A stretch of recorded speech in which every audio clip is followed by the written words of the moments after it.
Hello everyone, I'm Mark Brooks and welcome to another IDEA webinar. Today we're going to talk about dating trends, and RealMe has been very kind in sponsoring a study that has gone out and is quite considerable in its findings. We have Dan Healy, who is going to be running through those findings with you today. He's the MD, Managing Director of FTI Consulting. And we also have Courtney, the VP at RealMe, Neil Davis, who's the Chief Business Officer at RealMe, available as well. So just as a reminder, IDEA stands for Internet Dating Excellence Association. Our goal is to grow the industry and help it achieve its long-term potential. So without further ado, let's jump in. I'm going to hand the baton over to Dan. So Dan, take it away. Thank you. Great, thanks very much, Mark. And the research is conducted the 19th of May to the 21st.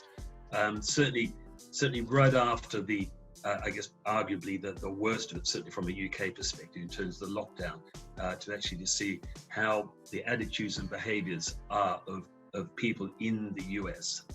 So this research we conducted was with just over 3,000 of the US general population.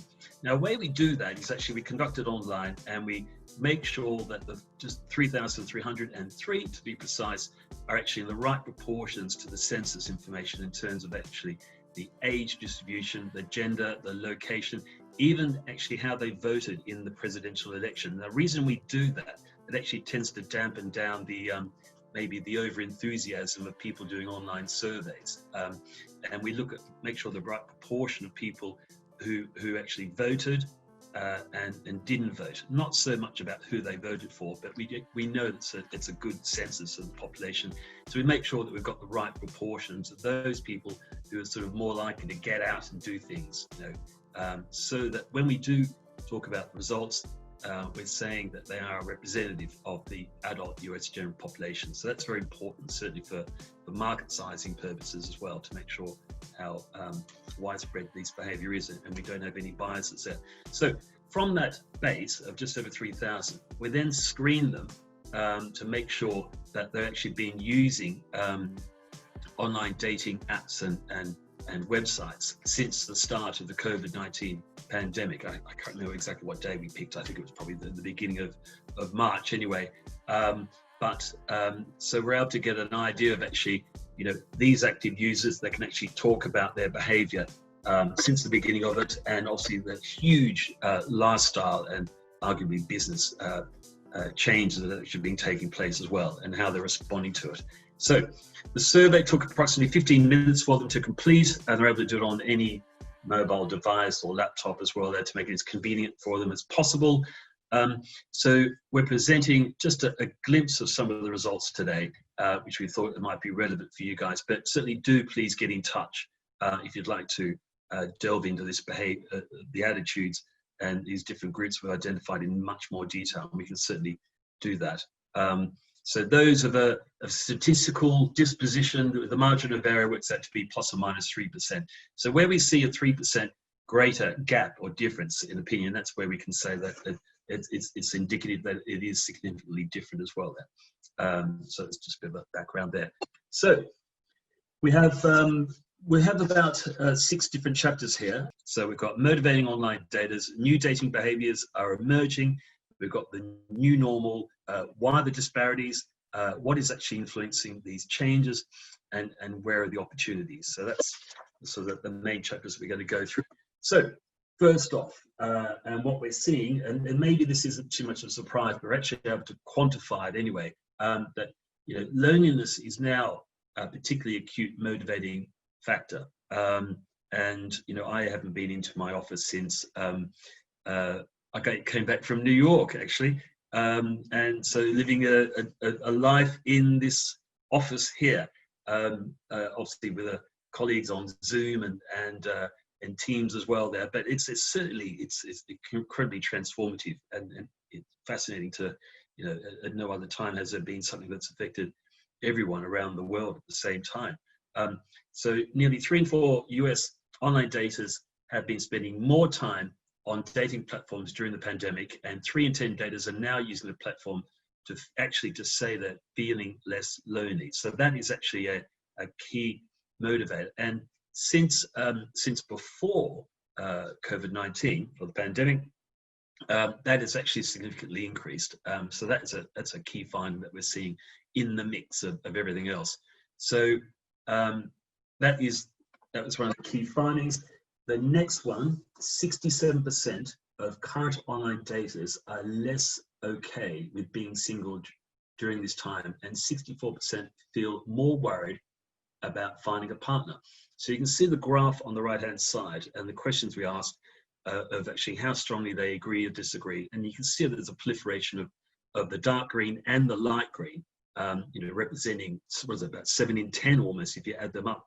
I spend more time on dating apps, websites than before, 34%. And what we're seeing, we didn't see a particularly huge increase in the number of people or growth in the number of people using the apps, but it's actually very much about the time they spend on it, and that seems to be an interesting piece there. So I'm feeling more disconnected from my family and friends. That's understandable. I'm more worried about finding a new partner in this new environment, and I'm less okay with being single at this time. So they're the 4 key findings that we've got, and they all seem to be going hand in hand, and certainly make sense with what we know of what's actually happened to their lives. And the last one is, if social distancing stays in place for another few months, more than half of online daters say this will make them use dating platforms more frequently. So you can see 55% actually saying they'll use it more frequently, 17% saying no impact, and we've got 27% saying less frequently. Maybe perhaps they're optimistic about finding the right partner within this time period as well. Who knows what they're actually thinking in that regard as well.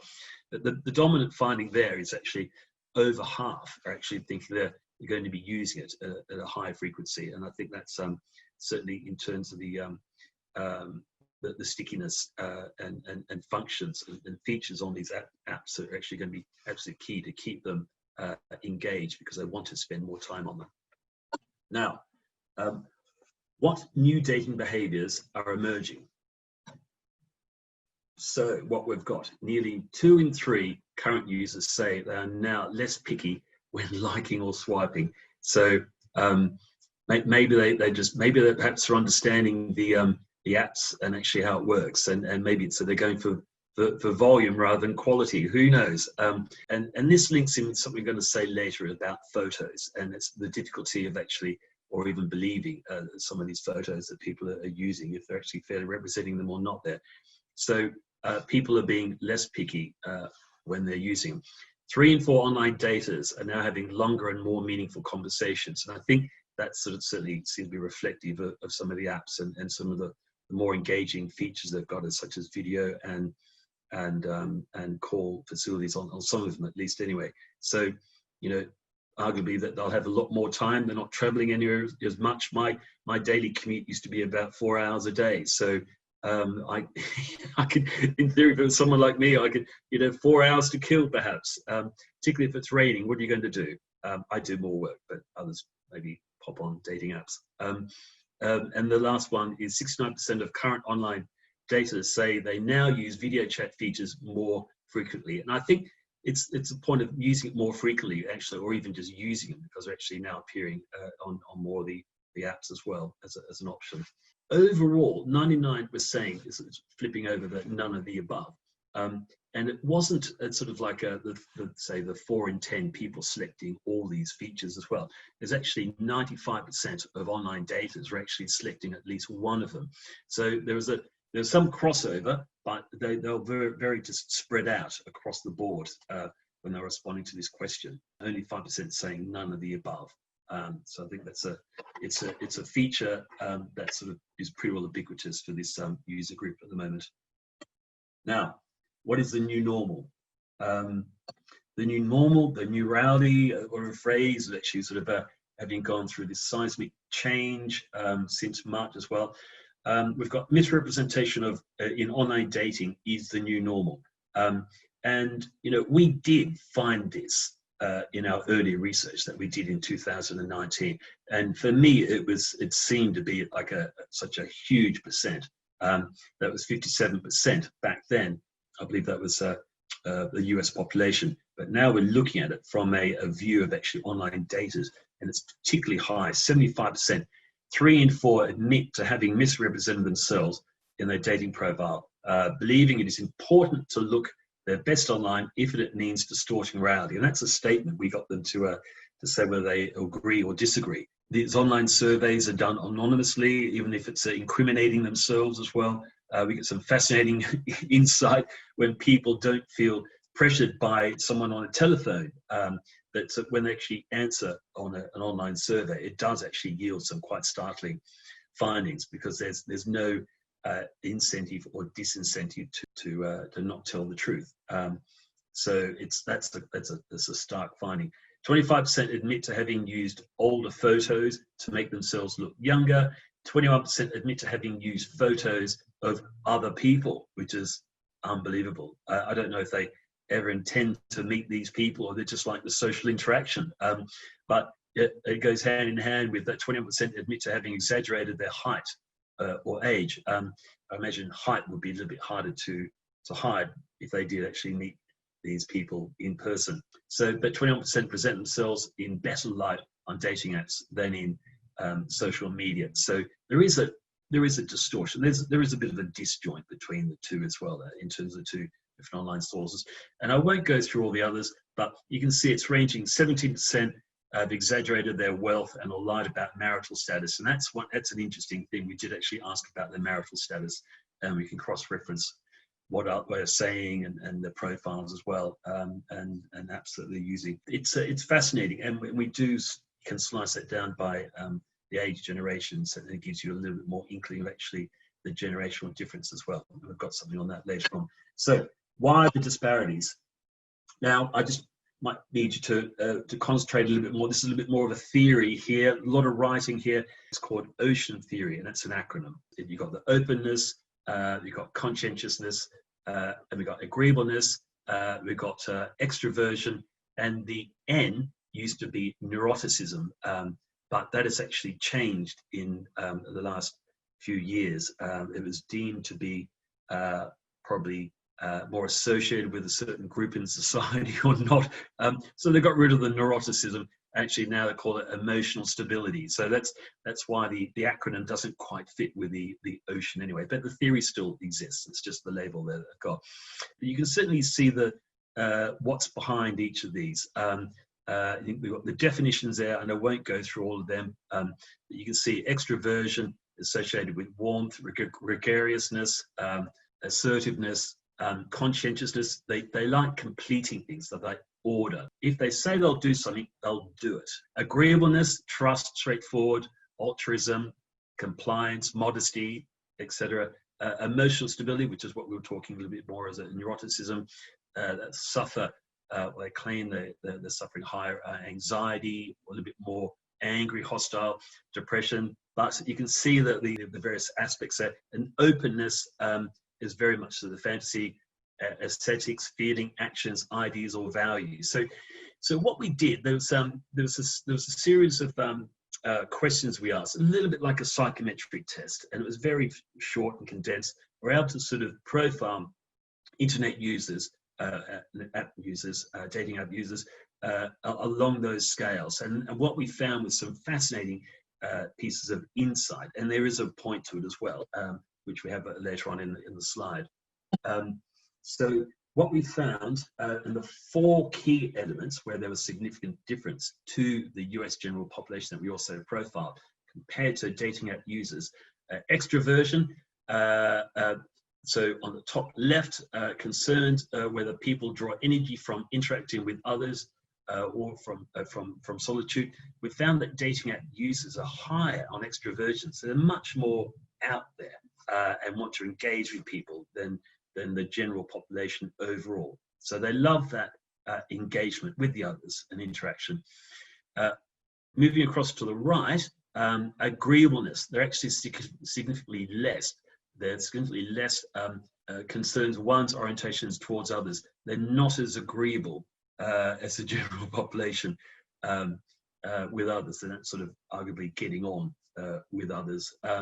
Emotional stability, which is the neuroticism. So it is considered like well, it's a negative to be higher on this scale, and which dating app users are. So they're actually experiencing negative emotions of anxiety and other issues like that, and they're also less conscientious, significantly so. And this is one where we actually had quite a big gap between the general population and the dating app users. So lower on conscientiousness, they're more likely to be impulsive, not completing things, and not as dependable, and aspects like that. So I think it's important to look at the personalities to actually see what is actually lying behind it, and actually how you can actually leverage this in the commercial sense, and also the features. But it goes hand in hand with this environment where with the emotional stability is something that's a little bit more likely to feel anxious about a situation. You probably have to appreciate that and understand that actually they are actually seem to be using the dating apps to trying to appease themselves, but they also are actually extroverts, so they feed off the energy of others. So you get an idea of actually how different they actually are using apps compared to the general population. I think that's actually a fascinating way of profiling the users, as opposed to just the usual sort of demographics of age, gender, ethnicity, aspects like that. So there is certainly a very interesting story from a personality point of view. Now, personality traits contributing to dating behavior disparities. So the extroversion, extroverts spend more time, and when we looked at, once we profiled them and we saw that if they're higher or lower than the average, then we classify them as one or the other. So and then we looked at all their other opinions in the survey. So there's a little summary of some of the key findings. Extroverts spend more time on dating platforms, and extroverts use video chat features more frequently. We've got the emotional stability, which is the neurotics. Online daters who have been profiled have less emotional stability, are significantly more worried about finding a new partner during this situation, which is very much accentuated in the solitude for a lot of people's settings. Agreeableness, more users profiled as less agreeable have lied or exaggerated on dating platforms. And conscientiousness, due to their dutiful nature, high conscientious users are less likely to trust the profiles of people online. And the last one, the openness. Open respondents are more likely to have been using dating platforms to feel less lonely. So it's some fascinating insight there and summary. But we do actually have a lot more on that, should you want to talk about it in more detail. So what is influencing these changes? So when we break it down by the demographics, and it's something a lot of them you would be probably more familiar with, the age generations was being bandied around a lot. We've got the baby boomers, Generation X, millennials, and Generation Z. And I think when I presented last time, I said it was Z. I know a lot of people might be more familiar with saying it's Generation Z, but we'll call it Z here anyway today. So the point we said earlier, nearly 3 in 4 admit to having misrepresented themselves on their dating profile, believing it is important to look their best online if it means distorting reality. When you look at that by the generations, you see a stark contrast. Generation Z, most likely to agree with that, 8 in 10, almost hand in hand with millennials. And then you start seeing the Generation X, significantly less likely, but still quite high. But where it has that massive tip over is the baby boomers. And we've got only 3 in 10 agreeing with that. So that's a complete, utter contrast to the generations that have followed them as well. And I think overall we've got 75%, as I'm saying, 3 in 4 agreeing with that statement. We find this in a lot of other research that we do. It's the age generations is hugely significant in terms of people's attitudes and behavior towards things as well there. But it's not usual that we actually see Generation X also matching up so closely with Generation Z. So that's an interesting finding. You can see that tipping point in that the generation that's slightly older. Generation gaps influence changes in dating behavior.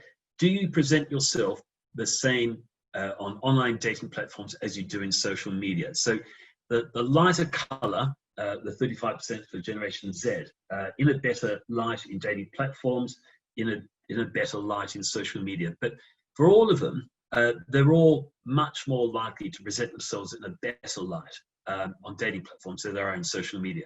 Arguably in social media, they're interacting with people that know them, so it's harder to actually get away with it.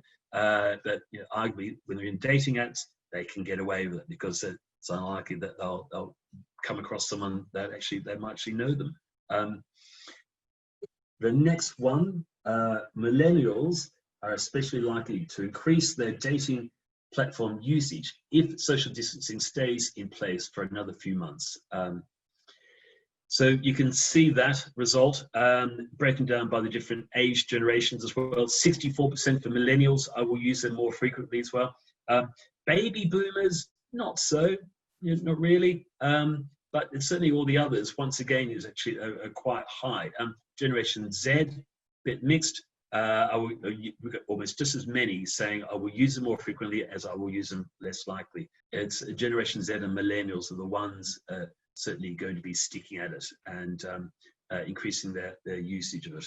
The next one, Generation X and baby boomers find it especially important to look up the profiles of people they're dealing with online. Arguably, it's the Generation Z and millennials who seem to be exaggerating the reality of their profiles more. It seems to be the older generation actually much more interested in terms of looking up the profiles of people they're actually interacting with to find out, to match the perception and the presentation that they're seeing to the reality, and just to get to some verification in that way.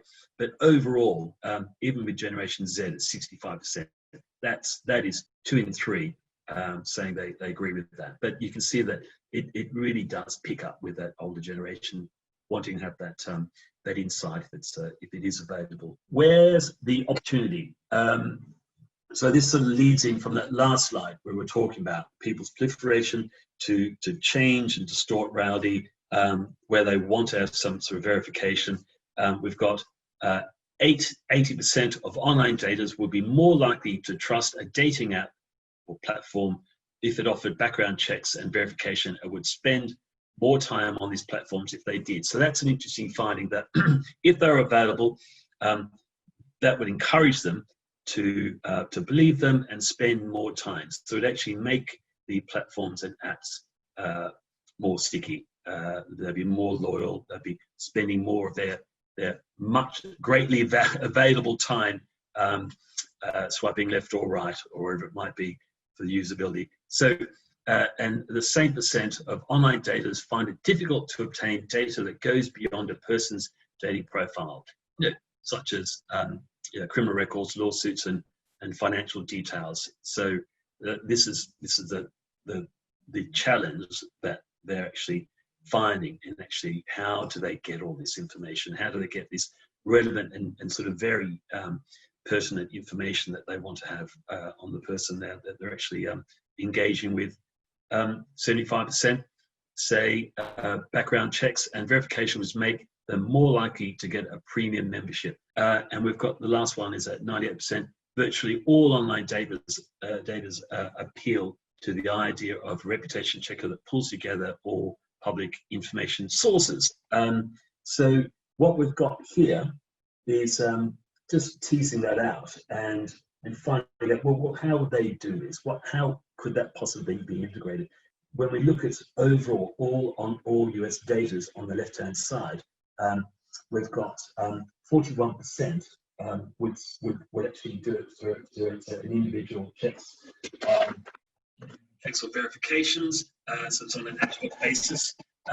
The 43% would prefer it slightly more, but it's not a significant difference.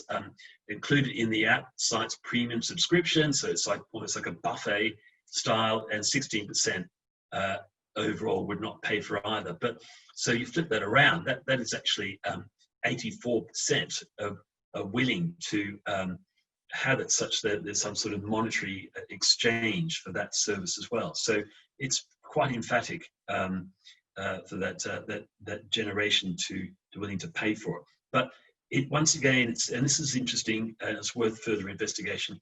Generation Z, high propensity to pay. Millennials have the highest propensity to pay, which is 89%. Generation X, still quite high, but you can see it actually drops quite a lot for baby boomers. 63% would not pay for either. And I think, I think that goes back to a lot of insight that we did, certainly very like decades ago. The older generation propensity to pay for things, and it's the opinion of if there's advertising, things like that, why should they pay for that? But I think certainly they would probably take a little bit more convincing, albeit approximately just over a third of them would actually pay it. But it really does boost up for the generation that are slightly younger than them as well, and their propensity to pay and the type of subscription that they would like. I've been doing a lot of talking, and I think certainly in the last couple of slides, in terms of how they would pay and the propensity and the demand aspect as well. Without further ado, I'll hand over to Courtney and Neil to take up the baton. Oh, fantastic. Thank you, Dan. That was great. Yeah, so Neil and I are from RealMe. We are a reputation and background platform that works with dating apps to make their users more safe.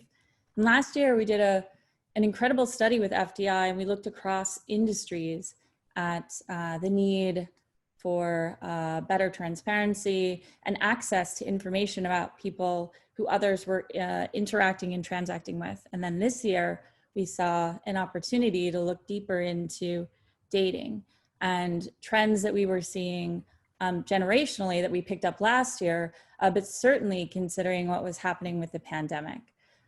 So we're so fortunate to have worked with FTI to put this together. And as we look at what's happening from a generational shift, that's been going on for a while. And within that is this huge increase in misrepresentation, both on dating apps, but also in general, as we're sort of putting ourselves out there in different social and community platforms. But when we take into account the pandemic and its effect on daters, and specifically certain personality and psychographic types, we thought that particularly interesting at these levels of loneliness and vulnerability that daters are sort of suffering at, and how that's changing the way that they interact with people, the frequency that they're interacting and engaging with others, and this increase in need and use. And so within all of that, we wanted to make sure that we can contextualized it with this increasing need for safety. And so when we think about RealMe being able to power better safety and security for dating apps, certainly it's all of the data that Dan has walked through that allows us to understand these last couple of slides, which is this growing need, this growing interest, this limited access that users feel and have in getting the information that is important so that they know that the people that they're interacting with are real, that they are who they say they are, and that they don't pose a threat to the dating app users. I don't know, Neil, if you have something to add to that, but that's sort of a general summary of how we got here and where we see all of this data informing how RealMe helps. Yeah, I mean, I don't think any of this really at the core is a surprise to anyone. I think that we're all concerned about the safety and security and trust in the space. We all probably know innately that a chunk of our users are not being completely transparent in their profiles. We've found that number is about a third. And as Dan said, it has a tendency to be more age-related than anything else. I say I'm 28 and I'm really 38. That people are putting up, I mean, a chunk of people are putting up images that are not necessarily them. And so I don't think that's an aha moment for anyone here. I think the aha moment probably is the fact that the research is showing that users want to find out more. They want to find out really who they're looking at, who they're talking to, and in the fact that those people are who they say they are. And maybe the most salient piece of this is the fact that people are willing to invest to find that out. And for me, with everyone pulling back on, especially during what we're going through right now, pulling back on some personal investment and things like that, the fact that they're willing to invest to get real information and to understand that not only am I who I say that I am, but I'm not a bad person, that I don't have bad stuff in my background. And we found out for one of our dating partners that 125 of their users had over 20 or more criminal convictions, and one of them actually had 38 criminal convictions. So I don't even know how you can have 38 criminal convictions and not currently be in penitentiary. But short of that, it just provides just this layer of trust and safety and security. And there's probably a whole bunch of ways around it. RealMe is no cost to dating platforms. It's a simple integration. It literally is a one-page API integration. And while there is a revenue stream to partners, it's secondary, in our opinion, to the increased blanket of safety and security. Because when your user feels more safe and secure, and you've seen these user extroverts, they engage more.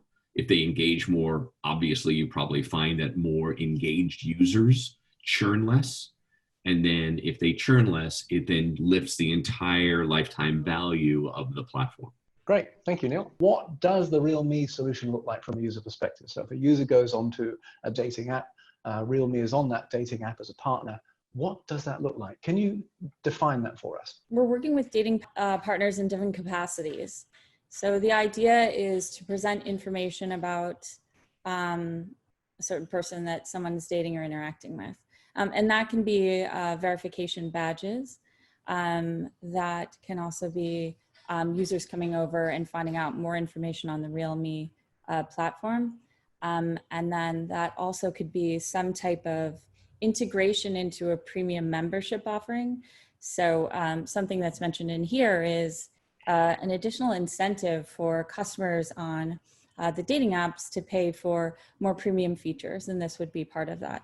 But certainly there's flexibility and opportunity to define the way in which the platform RealMe is integrated and provides value and insights to the end user on the dating apps. We have, integrated in with a whole bunch of partners, and whether it is an integration that allows you to check your own profile, whether it's to ask someone to verify themselves, and then the ability, once verified, to have this verification badge, however that looks, that fits on your profile. So there's, we work with other people's brand Bibles, but conceptually, it just lends this whole level of, okay, I know the person I am talking to is really the person I think they are. And there's a really simple initial step in this process in that we can verify the users on a dating app and provide a verification badge, but simply on the back end, identify any bad actors, as Neil mentioned a little bit earlier in the presentation, and help to make sure that the users that are on a particular dating app are real. We're seeing when we do these initial scans, about 30% of the users are fake accounts, which I think is probably a corroborating number to what the industry knows. So, thank you so much, Dan, Courtney, Neil. I appreciate your time.